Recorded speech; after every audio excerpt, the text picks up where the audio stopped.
Ciudad de México, abril de 1995. El sol de la tarde se filtraba por las cortinas desgastadas del pequeño apartamento en la colonia Roma.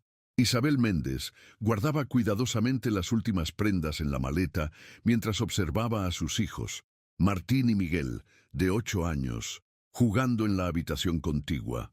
Los boletos de avión descansaban sobre la mesa del comedor. Ciudad de México, Roma, con fecha del día siguiente. ¿Ya empacaste tu cuaderno de dibujo, Martín?, preguntó Isabel, ajustando el cierre de la maleta. El niño asintió sin desviar la mirada de su juego con Miguel. Eran idénticos físicamente, pero tan diferentes en personalidad. Martín, introvertido y observador. Miguel, extrovertido y curioso. El teléfono sonó, interrumpiendo el momento. «Bueno», contestó Isabel. «Señora Méndez, habla el padre Velasco. Todo está listo para su llegada a Roma. El cardenal Bianchi lo recibirá personalmente en el Vaticano el próximo viernes». Isabel suspiró aliviada.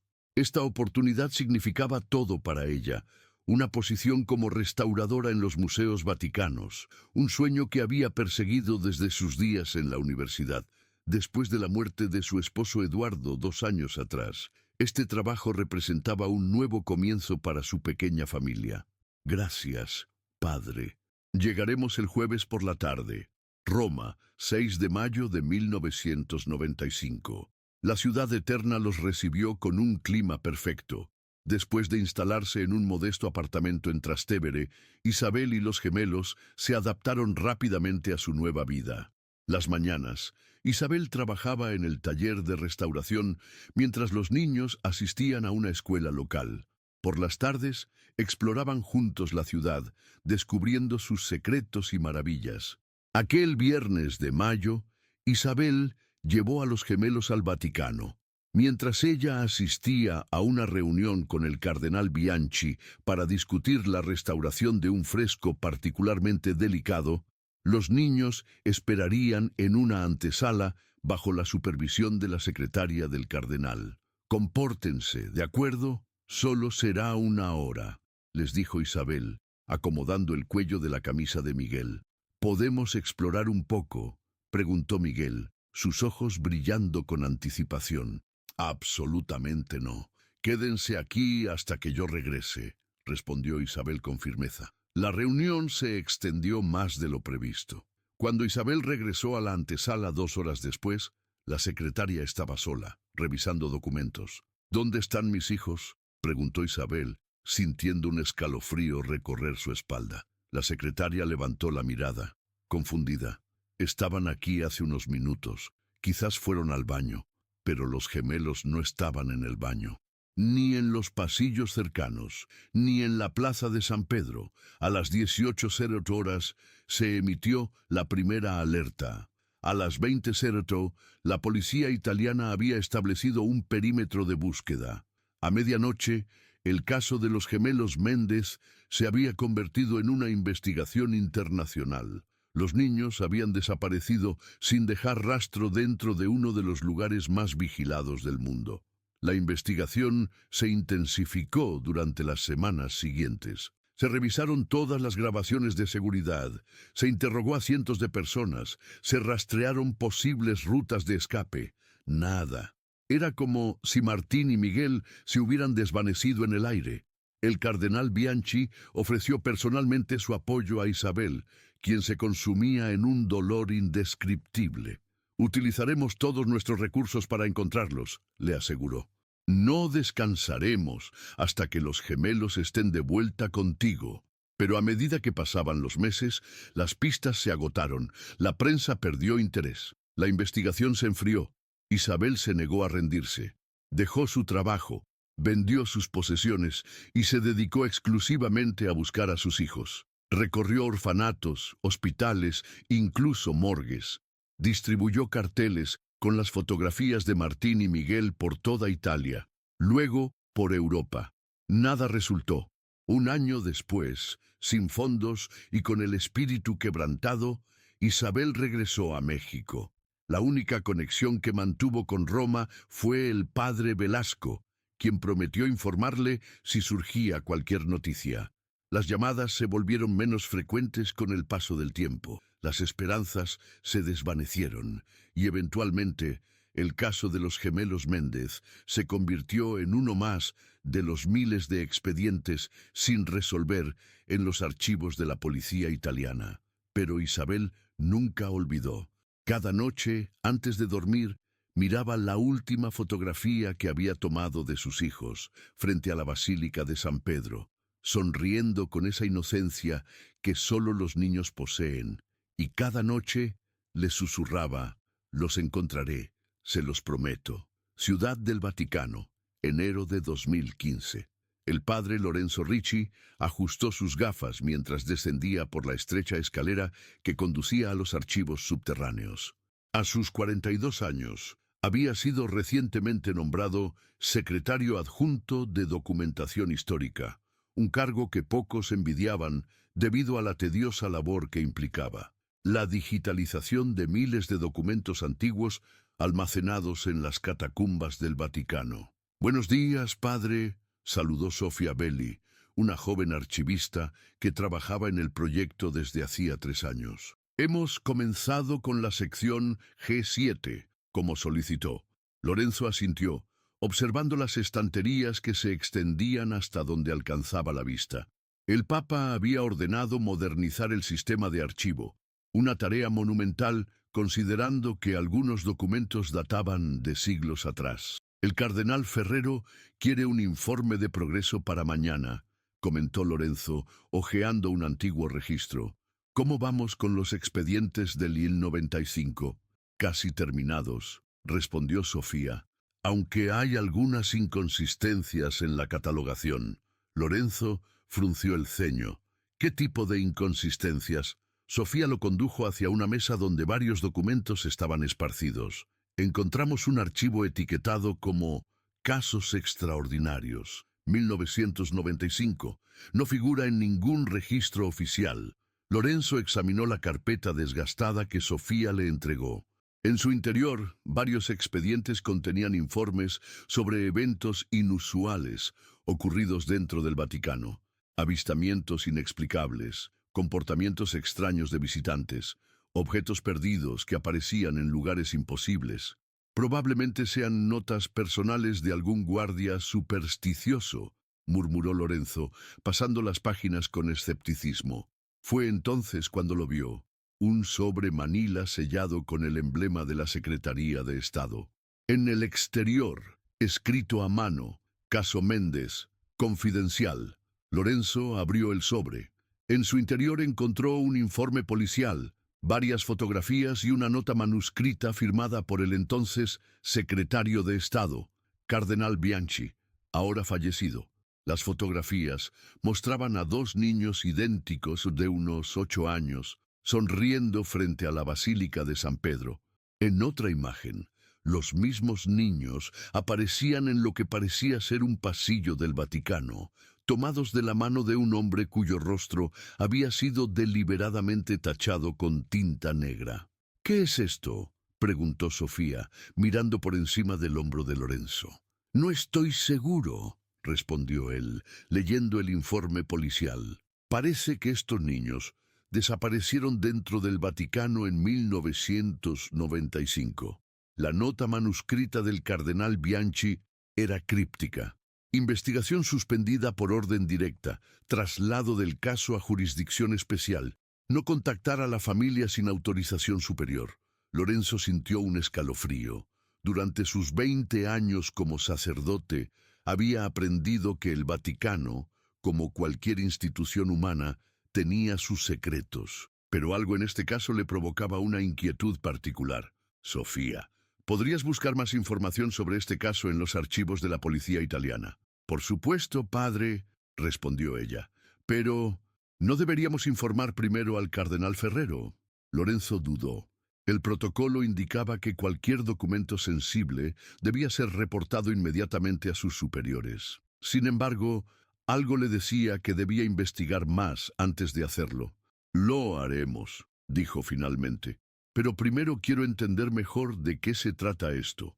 En los días siguientes, Lorenzo dedicó cada momento libre a investigar el caso Méndez. Sofía había conseguido acceso a los archivos policiales que confirmaban lo básico. Dos hermanos gemelos mexicanos, Martín y Miguel Méndez, de 8 años, habían desaparecido mientras visitaban el Vaticano con su madre en mayo de 1995. La investigación había sido extensa pero infructuosa, y eventualmente el caso se había archivado como sin resolver. Lo que resultaba extraño era la divergencia entre el expediente policial y los documentos encontrados en el Archivo Vaticano. Según la policía, la investigación se había cerrado por falta de pistas, pero la nota del cardenal Bianchi sugería una decisión deliberada de suspenderla. Y luego estaba la fotografía más perturbadora, los gemelos, con aquel hombre sin rostro, claramente tomada después de su supuesta desaparición. Lorenzo buscó información sobre Isabel Méndez. Después de años de búsqueda infructuosa, había regresado a México, donde actualmente dirigía una pequeña galería de arte en Ciudad de México. Nunca se había vuelto a casar y, según las redes sociales, seguía publicando ocasionalmente sobre sus hijos desaparecidos, especialmente en sus cumpleaños. Padre Lorenzo, la voz de Sofía, interrumpió sus pensamientos. Estaban nuevamente en los archivos subterráneos, rodeados de documentos antiguos. Encontré algo más. Sofía le mostró un registro de visitas de 1995. El día que los niños desaparecieron, hubo una visita no programada de una delegación del Instituto Teológico de Berlín. Y eso es relevante porque el instituto no existe, padre. Al menos, no oficialmente. Hice algunas averiguaciones y parece ser una fachada para algo más. Lorenzo sintió que se adentraban en aguas peligrosas. Sofía, quizás deberíamos... Hay más, continuó ella, ignorando su vacilación. Encontré otra fotografía en un archivo diferente, fechada en 1997. Lorenzo tomó la imagen que Sofía le ofrecía. Sintió que el suelo se movía bajo sus pies. La fotografía mostraba a dos adolescentes en lo que parecía ser un internado. A pesar de que habían pasado 2 años, no había duda. Eran Martín y Miguel Méndez. ¿Dónde fue tomada esta foto?, preguntó Lorenzo, con la voz temblorosa. En el reverso dice Instituto San Ambrosio, Milán. Lorenzo guardó silencio por unos momentos, procesando la información. Los niños no habían desaparecido, habían sido llevados a algún lugar deliberadamente, y alguien en el Vaticano lo sabía. Sofía, necesito que prepares un expediente completo con todo lo que hemos encontrado. Es hora de hablar con el cardenal Ferrero.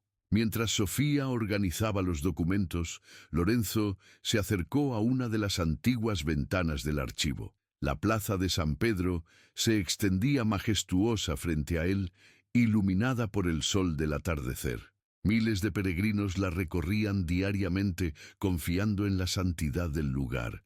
¿Qué había sucedido realmente con aquellos niños mexicanos 20 años atrás? ¿Y por qué alguien había querido ocultarlo? Lorenzo tomó una decisión. Antes de informar oficialmente, haría una llamada personal.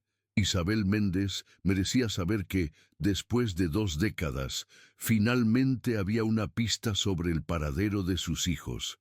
Ciudad de México, febrero de 2015. Isabel Méndez contemplaba la lluvia golpeando contra los ventanales de su pequeña galería en la colonia Condesa. A sus 53 años, su cabello negro estaba salpicado de canas y finas arrugas enmarcaban sus ojos, testigos silenciosos de un dolor que nunca había cesado. Las paredes de la galería estaban cubiertas de pinturas que reflejaban su alma fragmentada. Paisajes urbanos con figuras solitarias, retratos de niños con ojos demasiado viejos y siempre, en un rincón especial, 2 siluetas idénticas que se desvanecían en el horizonte. El teléfono sonó, sacándola de su ensimismamiento. «Galería Horizonte. Habla Isabel», contestó mecánicamente. «Señora Méndez, mi nombre es Lorenzo Ricci. Soy sacerdote en el Vaticano». Isabel sintió que su corazón se detenía. 20 años habían pasado desde la última vez que alguien del Vaticano la había contactado. ¿Qué quiere?, preguntó, con una frialdad que sorprendió incluso a ella misma. Señora Méndez, he encontrado información sobre sus hijos. Creo que deberíamos hablar en persona. Isabel cerró los ojos, aferrándose al teléfono como si fuera un salvavidas. ¿Cuántas veces había soñado con una llamada así? ¿Cuántas falsas esperanzas había alimentado a lo largo de los años? ¿Qué tipo de información? Su voz apenas era un susurro.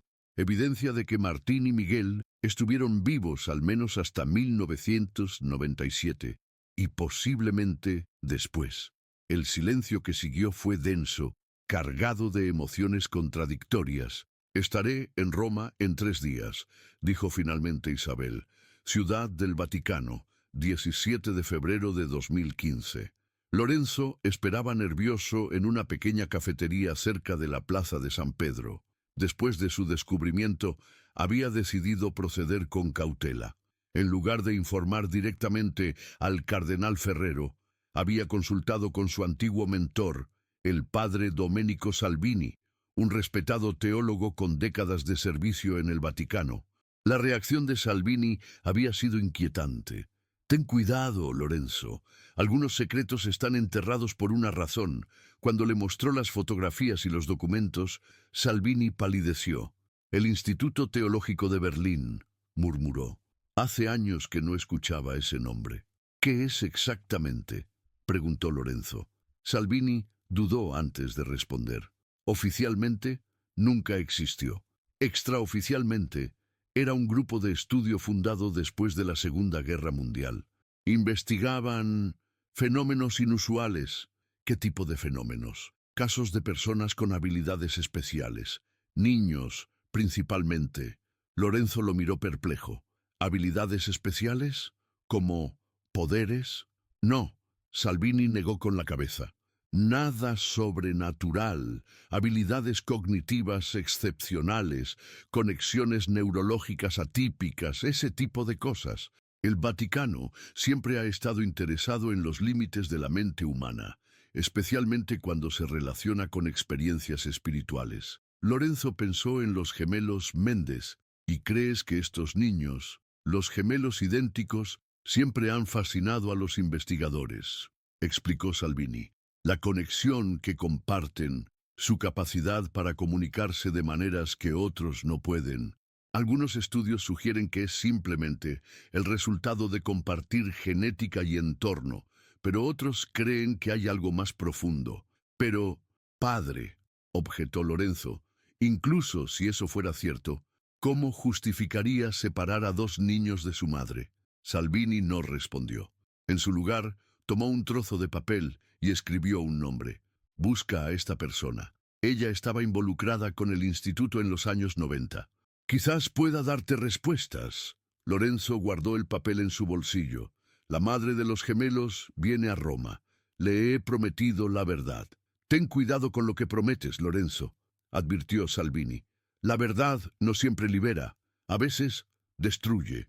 Isabel Méndez entró en la cafetería exactamente a la hora acordada. Lorenzo la reconoció de inmediato. Una mujer de estatura media, con el pelo recogido en un moño sencillo y ojos que parecían haber visto demasiado.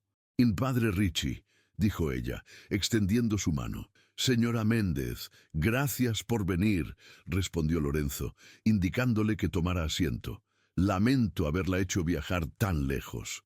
«He estado esperando este momento durante 20 años», dijo Isabel, con una voz sorprendentemente firme. «Ahora, muéstreme lo que ha encontrado». Lorenzo sacó las fotografías y los documentos que había recopilado. Le explicó cómo los había descubierto y lo que había averiguado hasta ahora.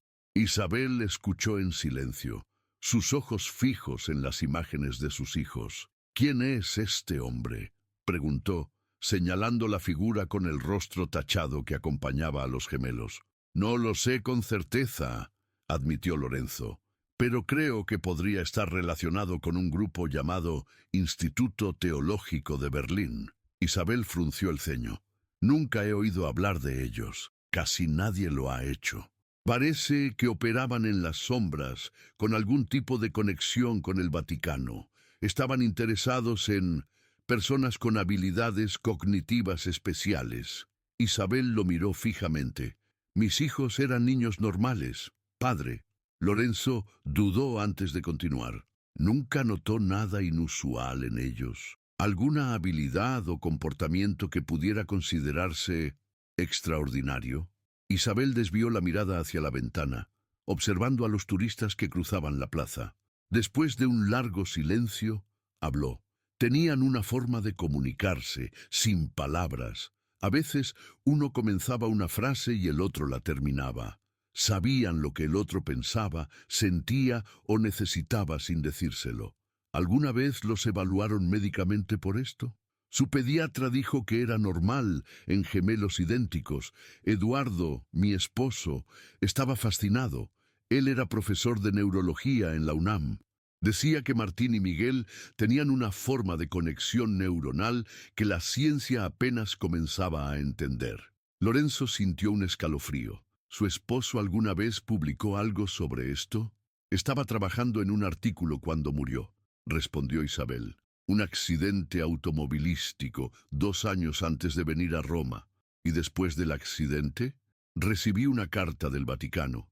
Me ofrecían trabajo como restauradora, un apartamento, educación para mis hijos. Parecía un milagro en medio de nuestra tragedia. Las piezas comenzaban a encajar en la mente de Lorenzo. ¿Quién firmó esa carta? El cardenal Bianchi, respondió Isabel. El mismo hombre que luego me aseguró que harían todo lo posible por encontrar a mis hijos. Lorenzo guardó silencio, procesando la información. El cardenal Bianchi había sido quien ordenó suspender la investigación, el mismo que había clasificado el caso como confidencial. Señora Méndez, creo que sus hijos fueron llevados deliberadamente, dijo Lorenzo finalmente, y creo que el cardenal Bianchi estaba involucrado.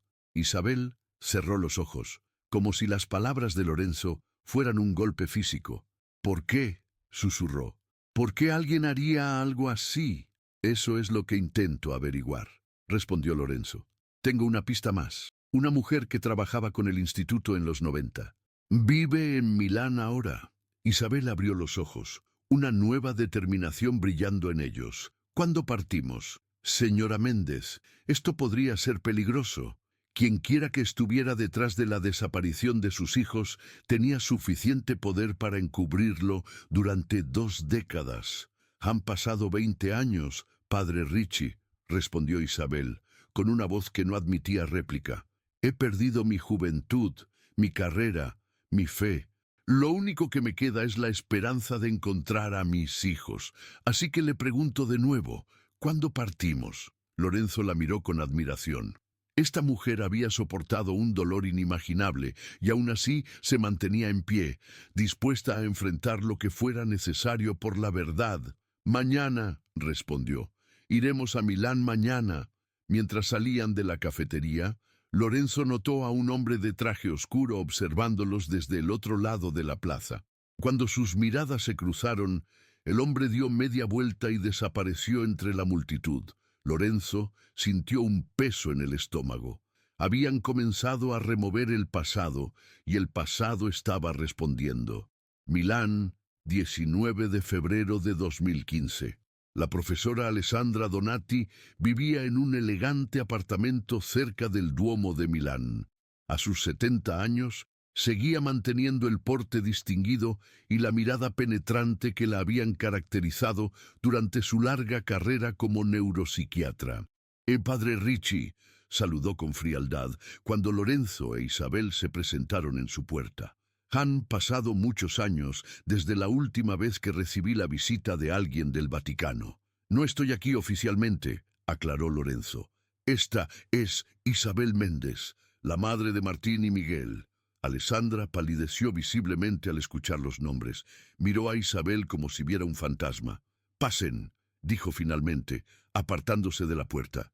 El apartamento estaba decorado con un gusto exquisito.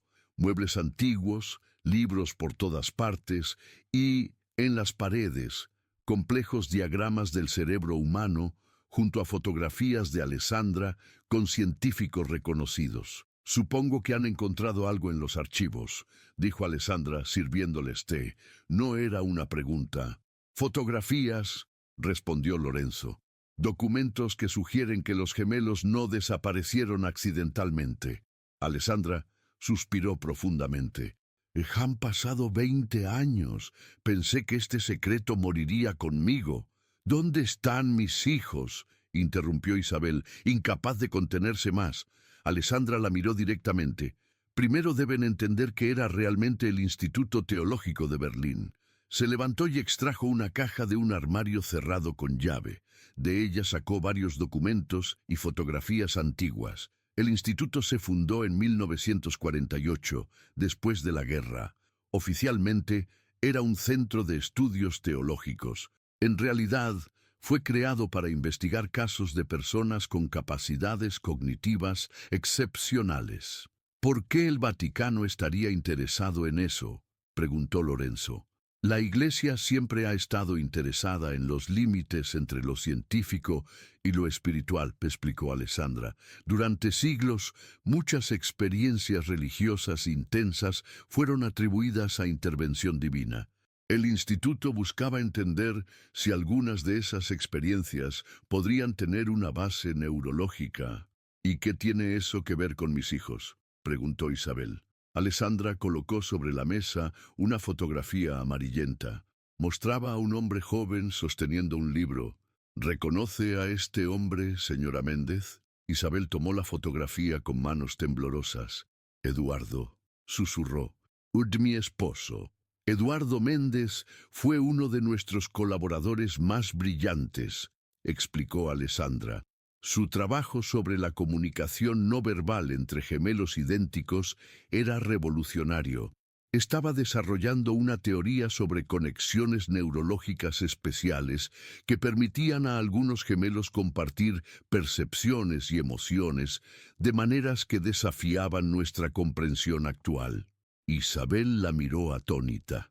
Eduardo nunca me habló de ninguna colaboración con el Vaticano.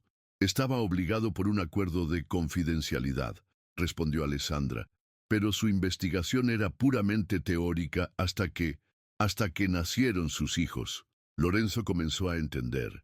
Los gemelos Méndez no eran solo sujetos de estudio potenciales, eran la prueba viviente de la teoría de su padre. Alessandra asintió. Eduardo comenzó a documentar las interacciones de Martín y Miguel desde que eran bebés. Nos enviaba informes periódicos. Lo que describía era extraordinario. Los niños parecían compartir no solo pensamientos, sino experiencias sensoriales completas. Si uno se lastimaba, el otro sentía el dolor. Si uno aprendía una habilidad, el otro la adquiría simultáneamente sin práctica. ¿Por qué nunca me lo dijo?, preguntó Isabel, con la voz quebrada. Porque sabía que no lo aprobarías, respondió Alessandra con suavidad. Eduardo amaba a sus hijos, pero también era un científico apasionado. Estaba convencido de que Martín y Miguel podrían ayudar a expandir nuestra comprensión de la conciencia humana. ¿Y el accidente?, preguntó Lorenzo, sintiendo que se acercaban a la verdad. Alessandra guardó silencio por un momento. No fue un accidente, dijo finalmente. Eduardo había decidido terminar su colaboración con el instituto. Temía que algunos miembros quisieran ir demasiado lejos con la investigación. Isabel se llevó una mano a la boca, ahogando un grito. Después de su muerte, continuó Alessandra, el cardenal Bianchi ordenó que se le ofreciera a usted un trabajo en el Vaticano. Necesitaban acceso a los gemelos. ¿Y organizaron su desaparición?, preguntó Lorenzo, horrorizado. No exactamente, respondió Alessandra. El plan original era simplemente estudiarlos discretamente, pero algo sucedió el día que desaparecieron, algo que ni siquiera yo conozco completamente. ¿Quién se los llevó?, exigió saber Isabel. Un hombre llamado Klaus Werner. Era el director del instituto en ese momento. Según me dijo, los niños habían demostrado una habilidad que iba más allá de todo lo que habían observado antes. Decidió llevarlos a una instalación especial para estudiarlos más a fondo. ¿Dónde? Preguntaron Lorenzo e Isabel al unísono. El Instituto San Ambrosio, a las afueras de Milán. Era una escuela para niños supuestamente dotados, pero en realidad funcionaba como un centro de investigación encubierto. Lorenzo sacó la fotografía de 1997. ¿Es este el lugar? Alessandra asintió. Estuve allí varias veces. Los gemelos recibían educación y cuidados. No eran maltratados, si eso es lo que temen. Fueron separados de su madre, exclamó Lorenzo, indignado. El cardenal Bianchi me aseguró que era temporal, se defendió Alessandra, que cuando la investigación estuviera completa, los niños serían devueltos con una explicación razonable. ¿Y cuándo se completó la investigación?, preguntó Isabel, con una calma que contrastaba con la tormenta en sus ojos. Nunca lo hizo, admitió Alessandra. Cada año los gemelos desarrollaban nuevas capacidades que desafiaban nuestras expectativas. La conexión entre ellos se fortalecía. Podían completar las tareas del otro a kilómetros de distancia, sentir emociones complejas simultáneamente, incluso compartir sueños. Esto es monstruoso, murmuró Lorenzo. Era ciencia, replicó Alessandra, aunque sin convicción. Al menos eso nos decíamos a nosotros mismos. ¿Dónde están mis hijos ahora?, preguntó Isabel, con una voz que mezclaba desesperación y determinación. Alessandra bajó la mirada. El Instituto San Ambrosio cerró en 2007. Hubo un incidente. ¿Qué tipo de incidente?, presionó Lorenzo. Los gemelos habían cumplido 20 años. Su conexión había alcanzado niveles que nadie podía explicar. Algunos en el equipo comenzaron a temer que estuviéramos creando algo que no podíamos controlar. Eran personas, no experimentos, interrumpió Isabel con rabia. Lo sé, admitió Alessandra. Muchos de nosotros lo sabíamos, pero dejamos que la curiosidad científica nublara nuestro juicio moral. Una noche, Martín y Miguel simplemente desaparecieron. De nuevo. ¿Escaparon?, preguntó Lorenzo. Esa fue la conclusión oficial. Pero algunos creemos que fueron trasladados a otra instalación, posiblemente fuera de Italia. Klaus Werner murió poco después y el cardenal Bianchi ordenó cerrar el instituto. Todos los registros fueron confiscados por el Vaticano. Isabel se levantó, temblando. Han robado 20 años de la vida de mis hijos, 20 años que nunca podré recuperar. Lo siento, susurró Alessandra. Realmente lo siento. Lamentarlo no es suficiente, respondió Isabel. Necesito encontrarlos. Alessandra guardó silencio por un momento, como debatiéndose internamente. Finalmente sacó un pequeño cuaderno de uno de los cajones. Este es mi diario personal de aquellos años. Contiene nombres, lugares, detalles que no están en ningún registro oficial, incluyendo el nombre de una persona que podría saber dónde están tus hijos ahora. Lorenzo tomó el cuaderno. ¿Por qué nos ayuda ahora, después de tanto tiempo?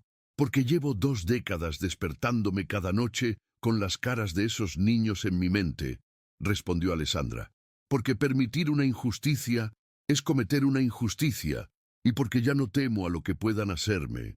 Estoy vieja, padre Ricci, mi conciencia es lo único que me queda, y me gustaría limpiarla antes de morir. Mientras se preparaban para marcharse, Alessandra tomó la mano de Isabel. Cuando los encuentres, diles que lo siento, y diles que su padre estaría orgulloso de los hombres en que se han convertido.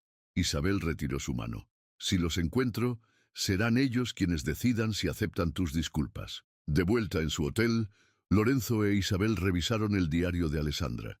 Entre anotaciones científicas y reflexiones personales, encontraron referencias a una clínica en las afueras de Zúrich llamada Centro Helix, que aparentemente había recibido a varios sujetos especiales del Instituto San Ambrosio cuando éste cerró. ¿Crees que estarán allí?, preguntó Isabel, con un renovado brillo de esperanza en sus ojos. Es nuestra mejor pista, respondió Lorenzo, pero no podemos simplemente presentarnos allí. Según las notas de Alessandra, este centro Helix tiene conexiones con corporaciones farmacéuticas y agencias gubernamentales. Necesitamos un plan. Isabel lo miró con determinación. He esperado 20 años. Padre, puedo esperar unos días más para hacer esto correctamente. Lorenzo asintió, admirando la fortaleza de esta mujer. Hay un nombre que aparece varias veces en estas notas, doctora Elena Kraus. Parece que era la principal oponente a los métodos de Klaus Werner. Alessandra escribe que renunció al instituto en 2005 por razones éticas. ¿Dónde está ahora? Según la última entrada, se trasladó a Ginebra para trabajar en la OMS. Si alguien puede ayudarnos a acceder al centro Helix, es ella. Isabel cerró los ojos por un momento. Estamos tan cerca, susurró. Puedo sentirlo. Lorenzo iba a responder cuando su teléfono sonó. Era un mensaje de Sofía. Cardenal Ferrero preguntando por ti. Documentos desaparecidos del archivo. Ten cuidado. Lorenzo sintió un escalofrío. Habían sido descubiertos. Ginebra, 22 de febrero de 2015. La nieve caía suavemente sobre el lago Le Mans, cubriendo la ciudad con un manto blanco que amortiguaba los sonidos y difuminaba los contornos. Lorenzo e Isabel caminaban en silencio por el barrio de las organizaciones internacionales, cada uno sumido en sus propios pensamientos. Habían llegado a Ginebra la noche anterior, después de un viaje apresurado desde Milán. El mensaje de Sofía había confirmado sus temores. Alguien en el Vaticano había notado su investigación y estaba tomando medidas. Antes de salir del hotel, Lorenzo había llamado al padre Salvini. Han tomado los documentos del archivo, le informó. El cardenal Ferrero está furioso. Dice que has violado protocolos de confidencialidad. Estamos hablando de 2 niños secuestrados, padre, respondió Lorenzo. ¿Qué protocolos justifican eso? Salvini suspiró pesadamente. Oye, ten cuidado, Lorenzo. Estas aguas son más profundas de lo que imaginas. El cardenal ha enviado a alguien a buscarte. ¿Quién? Monseñor Arturo Vega. ¿Lo conoces? Lorenzo sintió que se le helaba la sangre. Monseñor Vega era conocido por su discreción y eficiencia en asuntos delicados que el Vaticano prefería mantener fuera del escrutinio público. Entiendo, dijo finalmente. Gracias por la advertencia. La doctora Elena Kraus resultó ser una mujer impresionante. A sus 60 años, mantenía una postura erguida y una mirada que comunicaba tanto inteligencia como compasión. Los recibió en su oficina en la sede de la OMS, después de que Lorenzo utilizara sus contactos para conseguir una cita urgente. Padre Ricci, señora Méndez, saludó en perfecto español, para sorpresa de Isabel. Alessandra me llamó. Me dijo que vendrían. ¿Conoce la situación?, preguntó Lorenzo. Conozco muchas situaciones, padre, respondió Elena con cautela, y he aprendido a ser discreta sobre todas ellas. Isabel dio un paso adelante. Doctora Kraus, soy la madre de Martín y Miguel Méndez. Hace 20 años, alguien los separó de mí en el Vaticano. He vivido 2 décadas de agonía sin saber si estaban vivos o muertos. Por favor, si sabe algo, se lo suplico. La fachada profesional de Elena se agrietó visiblemente ante el dolor evidente de Isabel. Los gemelos Méndez, murmuró. Claro que los recuerdo. Eran extraordinarios. ¿Están vivos? La pregunta de Isabel colgó en el aire, cargada de esperanza y temor. Elena asintió lentamente.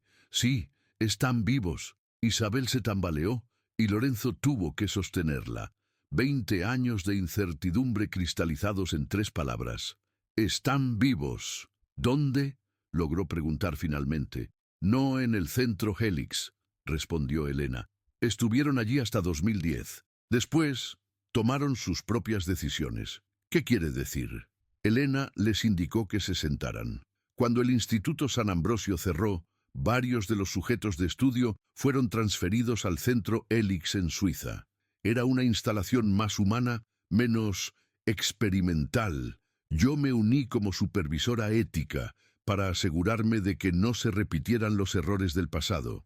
¿Y mis hijos? Martín y Miguel llegaron como jóvenes adultos, no como niños. Para entonces, comprendían completamente su situación y sus capacidades únicas. Se les permitió continuar su educación formal, mientras participaban voluntariamente en estudios sobre su conexión neurológica. ¿Voluntariamente?, preguntó Lorenzo, escéptico. Sí, padres, afirmó Elena. Para entonces, el enfoque había cambiado. Ya no se trataba de experimentación sin consentimiento, sino de colaboración científica. Sus contribuciones han sido invaluables para nuestra comprensión de la neurología humana. Pero seguían separados de su madre, insistió Lorenzo. Elena bajó la mirada. Esa es la parte que nunca pude justificar. Se les dijo que su madre había muerto en un accidente poco después de su desaparición. Isabel ahogó un grito. ¿Les dijeron que yo estaba muerta? Klaus Werner consideraba que era necesario cortar todos los vínculos con su vida anterior, explicó Elena, visiblemente incómoda. Cuando asumí la supervisión, descubrí esta mentira, entre muchas otras. Pero para entonces, los gemelos habían construido toda su identidad en torno a esta narrativa. ¿Les dijo la verdad?, preguntó Lorenzo. Lo intenté en 2009. Les mostré recortes de periódicos sobre la búsqueda de su madre. Les expliqué lo que realmente había sucedido. Fue traumático para ellos. ¿Y qué hicieron?, preguntó Isabel, temiendo la respuesta. Inicialmente, no me creyeron. Luego, cuando las evidencias se acumularon, entraron en crisis. Finalmente, tomaron una decisión que me sorprendió. No querían contactar con usted. Isabel sintió que el mundo se derrumbaba a su alrededor. ¿No querían conocerme? Elena tomó sus manos. No era rechazo, Sor Isabel. Era miedo. Miedo a enfrentar una verdad demasiado dolorosa. Miedo a reabrir heridas que habían luchado por cerrar. Y vergüenza. Se sentían cómplices involuntarios de su sufrimiento. ¿Dónde están ahora? La voz de Isabel era apenas audible. Elena dudó un momento. En 2010 dejaron el centro Helix.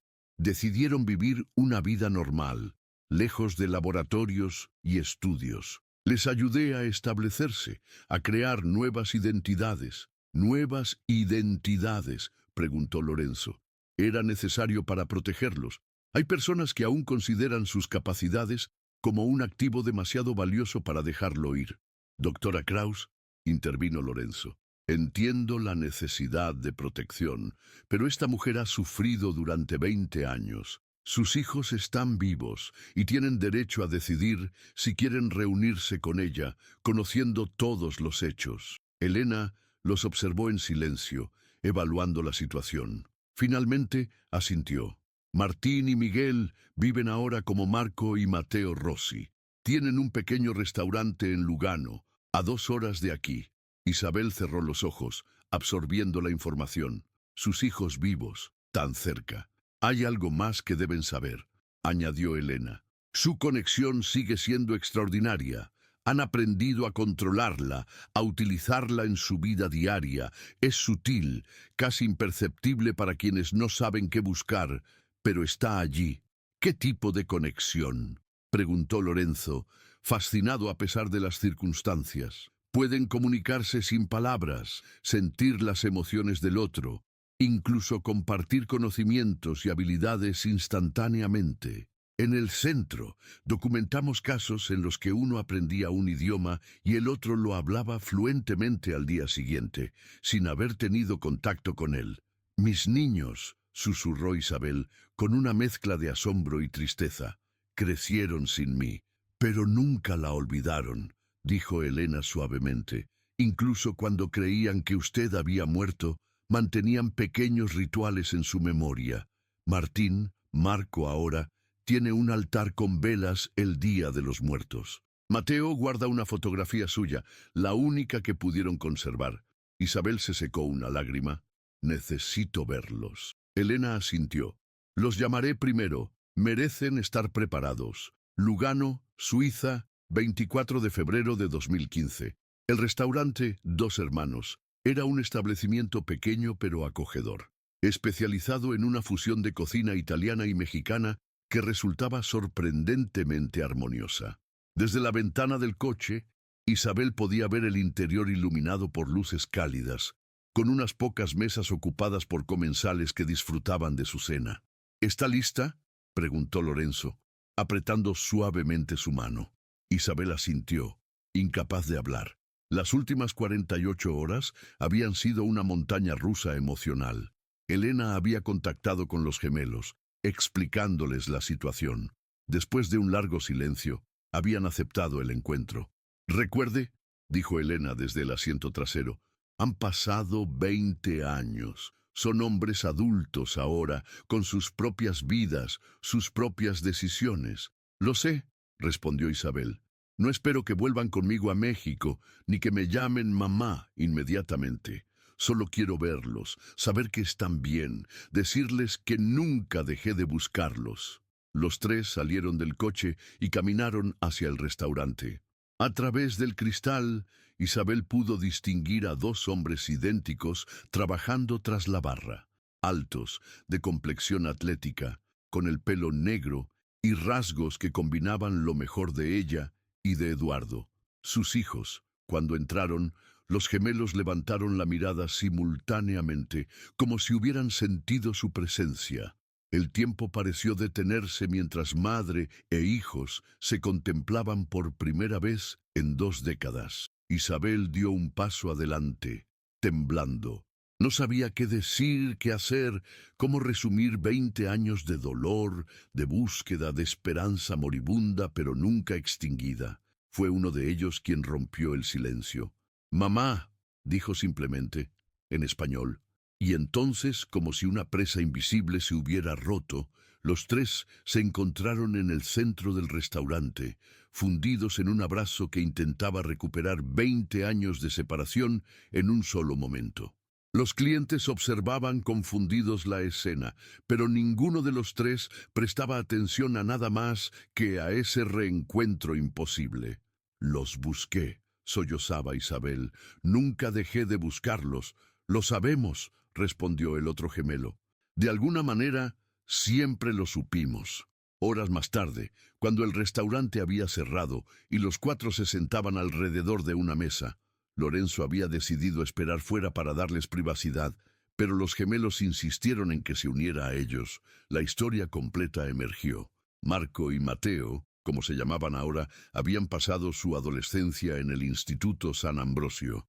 Habían recibido educación de calidad y cuidados adecuados, pero siempre bajo la sombra de ser sujetos especiales. Su extraordinaria conexión se había fortalecido con los años, convirtiéndose en algo que ni siquiera los científicos que los estudiaban comprendían completamente. «Al principio pensábamos que éramos los únicos», explicó Marco, «pero había otros niños allí, con diferentes habilidades. Algunos podían memorizar páginas enteras con solo mirarlas, otros tenían capacidades matemáticas que desafiaban toda lógica. Nos decían que éramos el futuro de la humanidad», continuó Mateo, «que nuestras mentes representaban el siguiente paso en la evolución cognitiva. Pero éramos niños», añadió Marco, «niños que extrañaban a su madre». Isabel lloraba en silencio, sosteniendo las manos de sus hijos. «Y cuando nos trasladaron al centro Helix, las cosas mejoraron», dijo Mateo. «La doctora Kraus nos trató como personas, no como especímenes. Nos permitió tomar decisiones sobre nuestra participación en los estudios. Y luego nos dijo la verdad», continuó Marco, «que no habíamos sido abandonados, que nuestra madre no había muerto, que nos habían arrebatado de ti». «¿Por qué no me buscaron entonces?», preguntó Isabel suavemente. Los gemelos intercambiaron una mirada, comunicándose sin palabras. «Vergüenza», respondió finalmente Mateo. «Culpa, miedo. Nos habíamos convertido en cómplices de las personas que te habían causado tanto dolor, y temíamos ponerte en peligro», añadió Marco. «Aún había personas interesadas en nuestras capacidades, personas con poder y recursos. Así que decidimos desaparecer de nuevo», concluyó Mateo. «Pero esta vez fue nuestra elección». Lorenzo, que había escuchado en silencio, intervino. «¿Y ahora? ¿Qué sucede ahora?». Los gemelos miraron a su madre, luego entre ellos y finalmente a Lorenzo. Ahora decidimos juntos, respondió Marco, como familia. Ciudad del Vaticano, una semana después. Lorenzo caminaba nervioso por los pasillos que conducían a la oficina del cardenal Ferrero. Después del reencuentro en Lugano, había tomado una decisión. Enfrentaría las consecuencias de sus acciones, pero no antes de asegurarse de que la verdad saliera a la luz. Isabel había regresado a México con sus hijos, quienes habían decidido cerrar su restaurante y acompañarla por un tiempo, para reconectar y decidir juntos su futuro. Elena les había ayudado a establecer medidas de seguridad, por si alguien aún estaba interesado en los extraordinarios gemelos Méndez. «El cardenal lo espera», anunció la secretaria. Lorenzo entró en la oficina preparado para lo peor. Para su sorpresa, el cardenal no estaba solo. El padre Salvini y Sofía también estaban presentes. «Padre Ricci», comenzó el cardenal, con un tono que no revelaba nada. «Ha causado usted un considerable trastorno en los últimos días». «Eminencia, puedo explicarlo», comenzó Lorenzo. El cardenal levantó una mano. «No es necesario. El padre Salvini ya me ha puesto al tanto de todo, incluido el papel del cardenal Bianchi en este lamentable asunto». Lorenzo miró a su mentor con gratitud. Salvini asintió levemente. «Lo que se hizo con esos niños fue inexcusable», continuó el cardenal. «Una mancha en la historia de esta institución. El Papa ha sido informado y ha ordenado una investigación completa sobre las actividades del Instituto Teológico de Berlín y todas sus ramificaciones». «¿Y Monseñor Vega?», preguntó Lorenzo, recordando al hombre enviado a detenerlo. «Ha sido relevado de sus funciones», respondió el cardenal. «Su lealtad al antiguo régimen lo cegó ante los cambios que estamos implementando». Lorenzo se permitió respirar por primera vez en días. «¿Qué pasará ahora?» «Se ofrecerá una compensación a la familia Méndez, aunque ninguna cantidad puede reparar 20 años de separación. Se establecerá contacto con otros posibles afectados por las actividades del instituto y se revisarán todos los protocolos éticos relacionados con la investigación científica patrocinada por el Vaticano». El cardenal se levantó, señalando que la reunión había concluido. «En cuanto a usted, padre Ricci, el Papa ha expresado su deseo de que continúe su trabajo en los archivos. Parece que tiene un talento especial para descubrir verdades ocultas». Lorenzo inclinó la cabeza, aceptando tanto el cumplido como la responsabilidad que conllevaba. Ciudad de México, junio de 2015. El sol de la tarde bañaba la terraza de la Galería Horizonte, donde Isabel, Marco y Mateo compartían una comida tranquila. Los últimos meses habían sido de ajuste, de reconexión, de sanar heridas profundas. Los gemelos habían decidido quedarse en México por un tiempo, redescubriendo sus raíces y ayudando a su madre con la galería. Habían acordado utilizar sus nombres originales, Martín y Miguel, en privado, mientras mantenían sus identidades como Marco y Mateo para el mundo exterior. «Recibí carta del Vaticano», comentó Isabel, sirviéndoles limonada. «El cardenal Ferrero envía sus disculpas oficiales y anuncia la creación de una fundación para apoyar a familias afectadas por las actividades del instituto». 20 años tarde, comentó Miguel con cierta amargura. «Pero es un comienzo», respondió Martín, siempre el más conciliador de los dos. «El padre Lorenzo pregunta si puede visitarnos», continuó Isabel.